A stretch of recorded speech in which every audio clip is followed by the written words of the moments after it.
For the first time in 35 years, Bev Brock is not at the Bathurst races.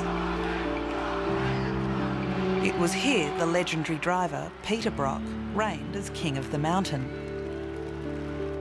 And it was Bev, his partner of 28 years, who helped keep him at the top. You know, you go through a lot, you put up with a lot, you give your all for this person to be able to do the things that they do. Dad would never have been where he was without her. Life for the Brock family revolved around Peter's racing success. Dad just seemed like the epicentre. We had to be there to support him because he was doing everything to support us as well. This is the story of the most celebrated family in motorsport and what happened when it all fell apart. He never discussed it with me, never even brought it up, didn't mention it, didn't even say, hey, I'm leaving, see you later. He just wasn't there.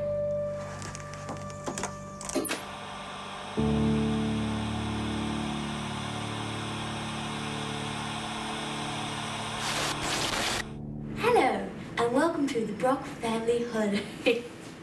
We're now in Singapore, and... So how long ago was this, guys? I was 14. Today, Bev Brock lives in suburban Melbourne. It's a very different life from the one she and her children remember. Hello, we're in Paris below. now. It's like 3 below, and we saw a guy wearing shorts. And it's painful. The family travelled the world with their superstar dad. Hello. Who's that? Is that Grandpa? Is it your Grandpa? Our 3 kids had life certainly very different to Peter and myself because we both grew up with nothing.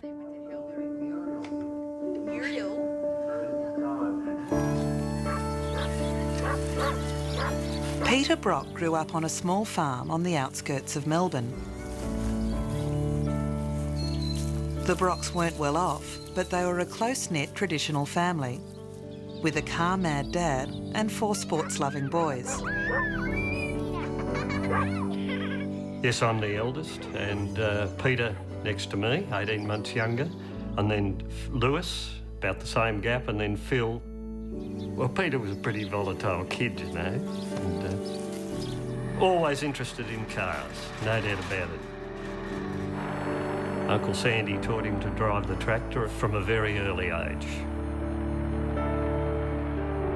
Peter was that adventurous. Sometimes he was determined, almost pig-headed, I guess you could say, to a fault. Believed in his own ability, that he virtually believed he could do anything. Peter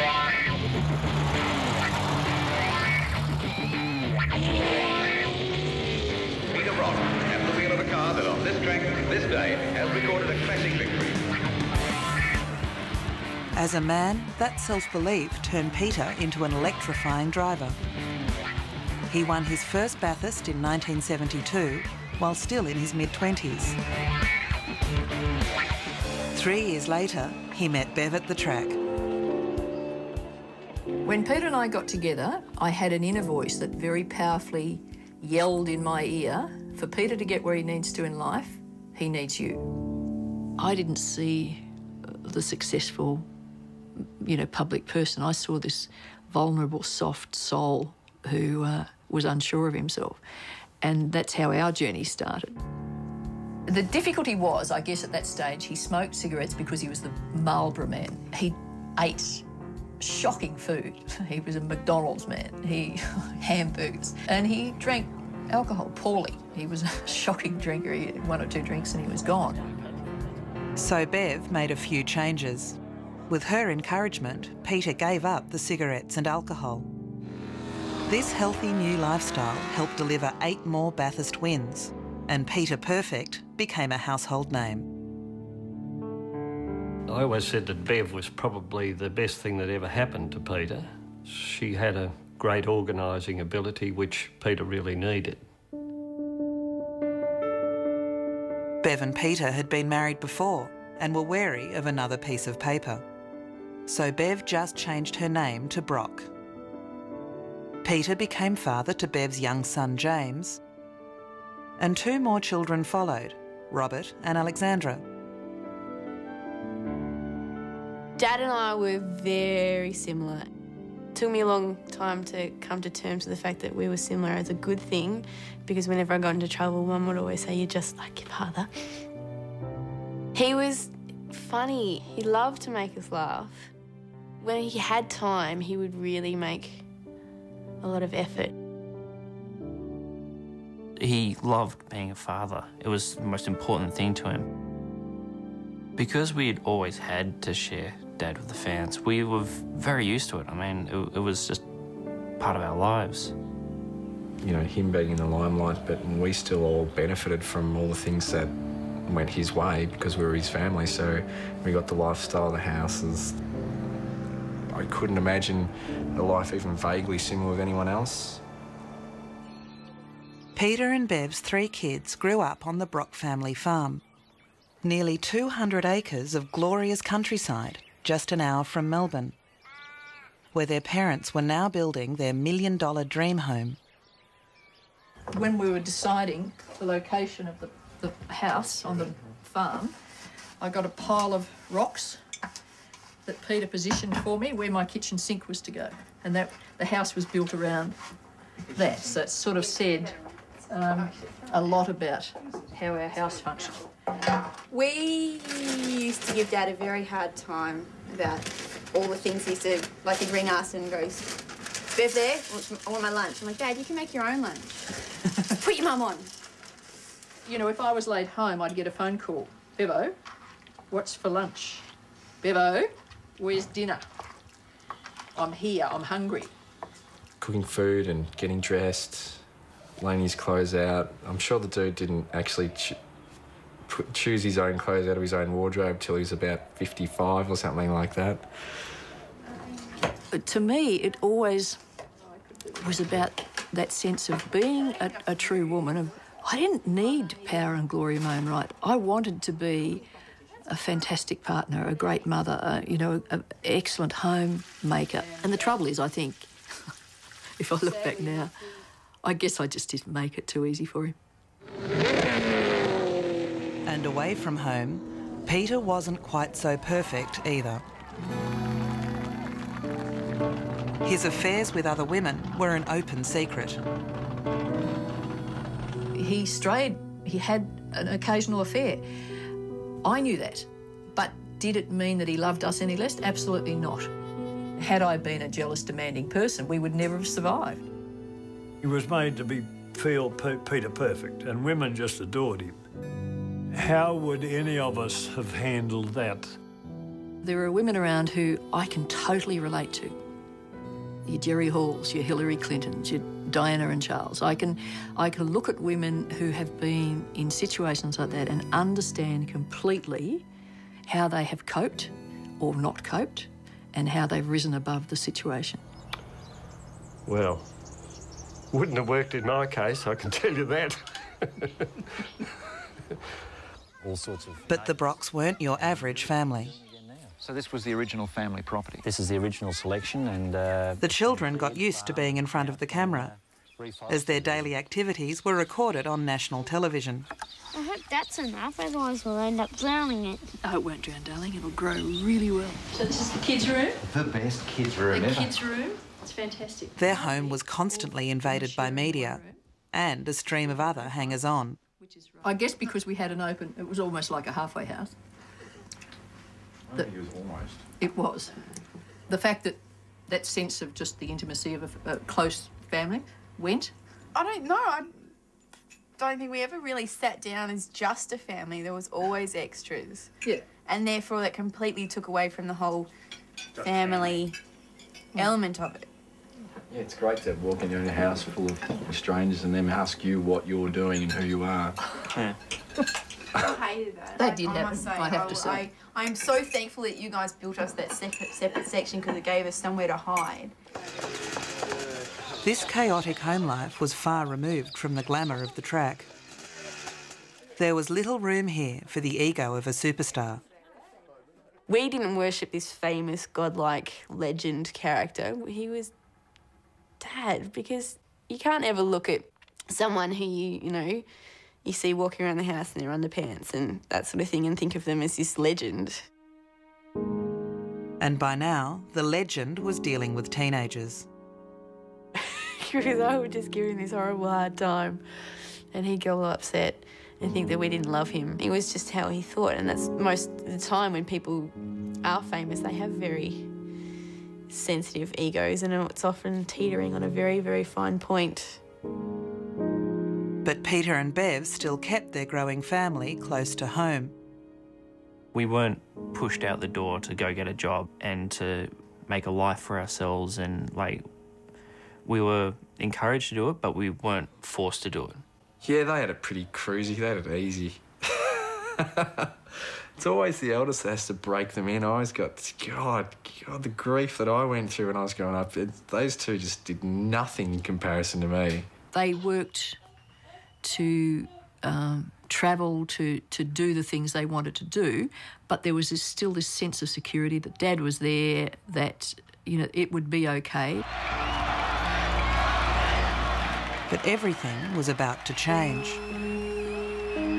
In 1997, Peter Brock retired from full-time racing.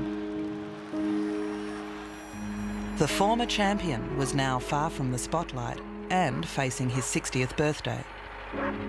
Peter had started to recede into himself, and, you know, he didn't want to turn 60, and he became quite introverted and deep. He was suddenly getting a bit older and maybe starting to think about his how much life he had left, and thought, well, what am I going to do with it? Peter began spending more time with a close friend of Bev's from a neighbouring farm, Julie Bamford. I have to say that I had long suspected some relationship between the two, and in fact had a couple of conversations with the pair of them together. Bev had awareness that the relationship was there. I just feel that Bev didn't actually realise that we'd fallen in love. 2 months after his 60th birthday, Peter announced he was leaving. He broke the news to Bev as they drove home from their Easter holiday. When I woke up that morning, I woke up with a man with his arms wrapped around me saying these most beautiful compliments, just gorgeous. And I'm sitting there thinking, how fortunate am I? And 2 hours later, no more. The relationship, and you couldn't possibly have foreseen that. And so, yes, it was devastating. I'd seen us getting old together, holding hands, walking down the beach into the sunset. Instead, within weeks, Bev watched Peter and Julie share their new life together on national television. What are we going to make out of this? Not another table. No, I'm thinking about a TV stand. Yeah. Even the children were now on the outer. Just leave all the holes in. You know, in some cases he wouldn't even lie about stuff. He just wouldn't tell us.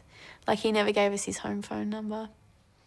This is someone who I lived with and someone who I worked with and someone who was my dad, so that I found just plain weird. He had some very negative thoughts going through his head about what a family was to him. He actually said that he needed to stop the Brock gravy train, and he just felt that he needed to take drastic action in this way. To move on with his new life, Peter sold the family's prized possession, the Brock farm. The last day was pretty emotional. We're walking out and saying, well, this is the last, it's no longer Brock property. These ones here have survived, these natives. They have.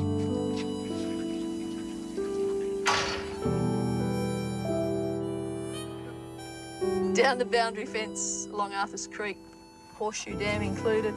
Across there, 188 acres of absolute heaven. I'm going to miss not being able to come back. Sometimes I actually think, and I know I'm going to Hades for this, but sometimes I feel like I miss the farm more than I miss Dad, because the farm was everything that we'd sacrificed. Like, his absence from our life was always told to us as being so he could provide us with his life and this beautiful house and this wonderful farm.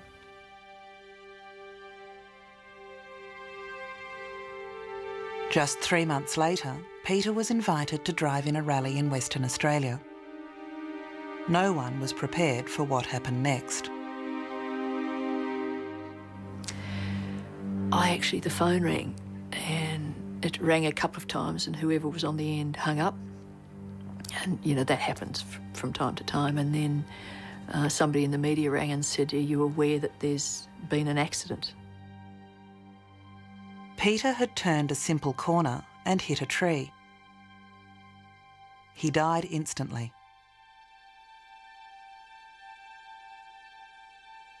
Alexandra was off at the movies. I couldn't tell her. I had to ring Rob at work.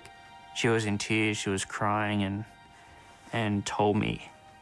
By this stage, there's helicopters overhead, TV crews arriving, and chaos. You know, I've got all of this media to cope with, and all the time trying to get Alexandra, because, you know, she's in a theatre, and I think I can't have her walk out of the theatre and find out that way. So the 61-year-old lost control of his car while navigating a bend and crashed into a tree. He died at the scene. His navigator, Mick... It came across on the radio.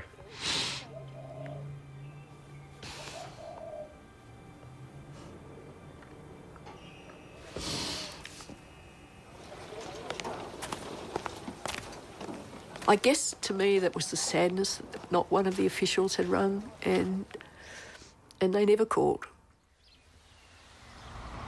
Sitting in my room, and I finally burst out crying, and I kept thinking about that was hours and hours after my father had passed away, and all the rest of Australia had known that my dad had died and I hadn't. And Peter's new partner, Julie, was also confronting her loss. I'm simply devastated that the plans that we had for our future together have ended prematurely.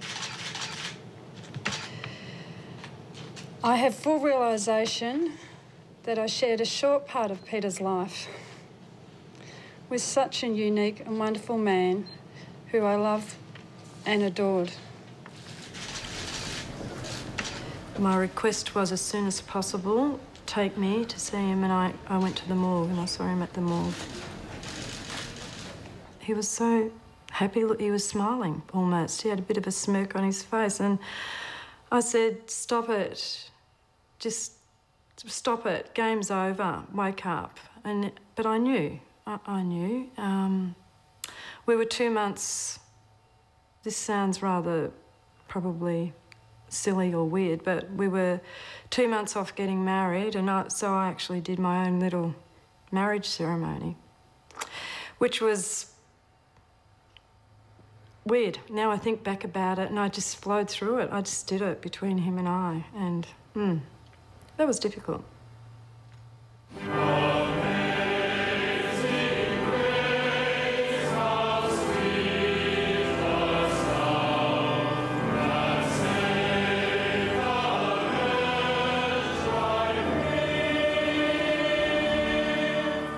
Peter Brock was given a state funeral, televised live across the country.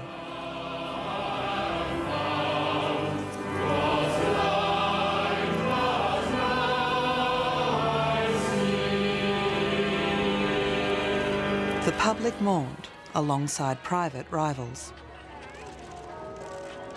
For a brief moment, everyone was united in grief.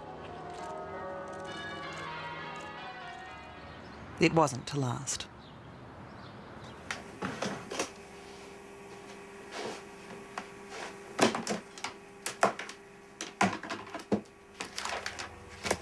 This is what it's all about. These vital little bits of paper that have created such mayhem in our lives. Peter left 3 wills, all unsigned and incomplete. Each will left his estate to a different beneficiary, either Bev, the children, or his new partner, Julie. It's now up to the courts to decide who should inherit. Not one fibre in my body believed there would ever be an issue around money. And we've ended up with the biggest debacle that anyone could begin to imagine. Everything's been frozen, and so Mum's had no access to anything since she had to move out of the house, and so she's from a 30-year relationship has walked out with nothing, zero, zilch.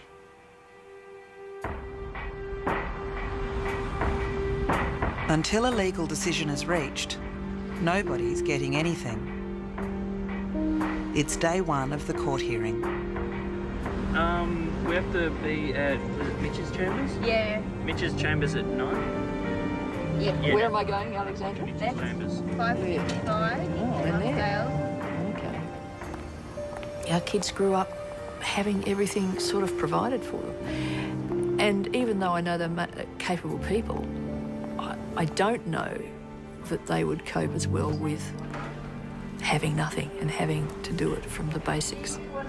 The only outcome that can come from today is one or other of these three documents will be found to be the genuine last will and express his last testamentary intentions, and it's clear that whichever... I don't think anyone's done anything from any ill will or, you know, with any malice, but I think it's just a whole heap of ignorance and stupidity and just a lack of understanding. The only people it's benefiting is our barristers and solicitors, unfortunately. Who knows what's in the estate, who formally controls the assets. Might be we're talking about memorabilia, might be we're talking... I know it's just stuff. But now that Dad's gone, that's all we've got left is stuff. The fight's not just about who gets the money in memorabilia. It's also about who controls the Brock name. I guess in a lot of ways you'd say that I spent a lot of my life protecting his reputation, because I realised that his value as a property, an intellectual property, was most important.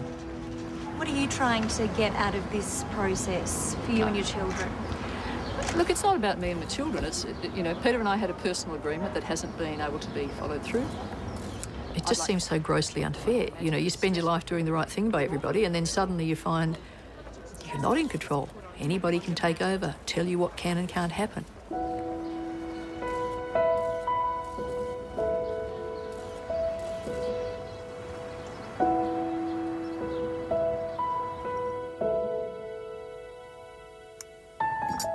But the family are determined to look to the future.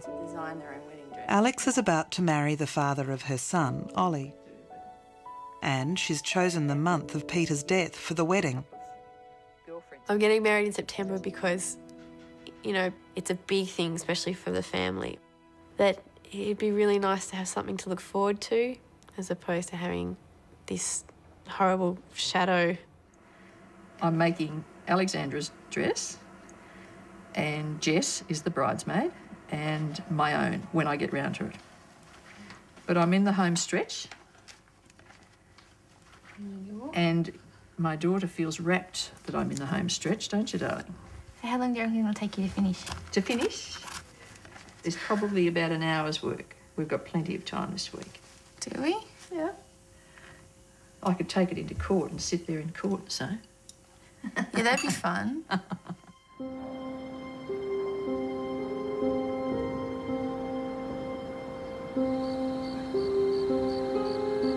Love, do you want to come and get Ollie's? After 2 months of hearings, the judge has declared in favour of the will that benefits Peter's children. But the legal battle for what's left of the Brock fortune is far from over. Peter's last partner, Julie, will now make a claim for her share of the estate. Accounts for distribution. My barrister wasn't there. We had to have a new one because... You know, there will be nothing left, but the things that are left are the important things. For Julie, it's about acknowledgement that Peter loved her. Nobody's questioning that. Everybody's tried to negotiate around that. It's more about ownership of Peter, and it's always been that way in his life. It's amazing to see what will happen next.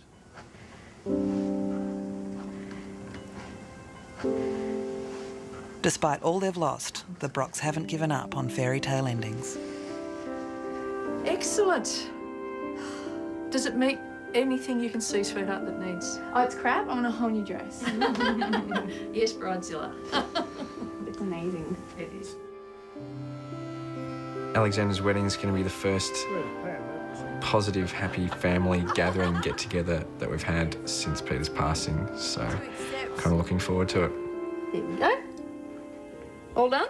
All done. All done. Look at that. It's like a big spot. Some good can always come out of something. That has definitely come out of it. They never had to take much responsibilities. Everything was done for them, everything was found for them. And under adversity, people shine, don't they? You know, it's an opportunity for them to shine. Don't know how this tie's finished up. Hang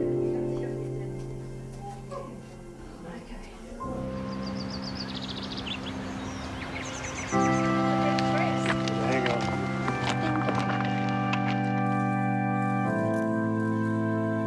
I see them all surviving quite well, and the family has a wonderful bond now, a better bond than ever it had, because out of those problems, they've grown up.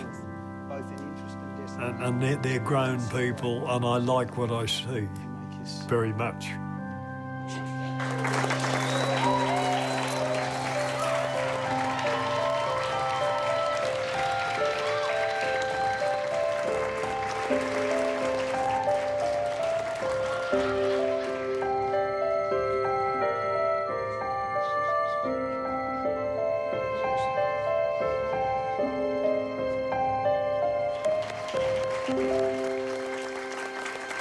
Thank you.